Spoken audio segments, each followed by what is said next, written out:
Very good. Move on to IRS. And this is, I know you've come out staunchly opposed to the IRS. You want to abolish it.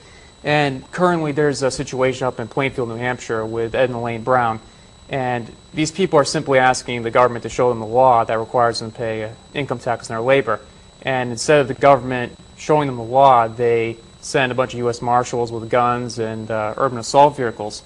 And I'm wondering, what do you think this tells us about the IRS and the legality of the income tax?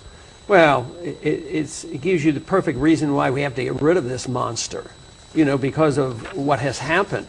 And a lot of individuals have taken the IRS on, and some of them have suffered from it. It sounds like they may be on the verge of suffering or already have suffered. Mr. Schiff, for example. Yeah, you go to prison, and what they're doing is they're standing up for the law, because the law is the Constitution. Other individuals have done this on the monetary issue. You know, that Federal Reserve notes aren't legal tender. Gold and silver are legal tender, and they go and fight this. So you fight it at your own risk, because it's civil disobedience according to their system. It's weird that you're breaking the law when you're obeying the Constitution, but that's the point we're at. So in many ways, people who point this out and fight the tax code and fight the monetary system are heroic. I mean, I gave a speech on the House floor just recently and called them the true patriots.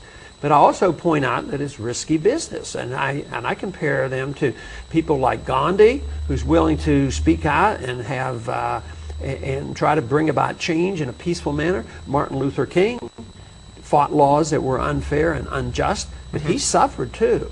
But it takes people like that to stand up and talk about these things and point it out, instead of us all being zombies and just going along. And it is easier to go along with the system, because you know, just the idea of how many times have just about all of us given up our Social Security number? Sure. I mean, I give it up. I shouldn't do it on some of those occasions, but I have a bill in Congress that would emphasize the fact that Social Security numbers should never be used as an identifier, because that's the law of the land. That's the way it was started and still in the code. But, you know, it's universal. It's going to be tied to our national ID card, which is our driver's license.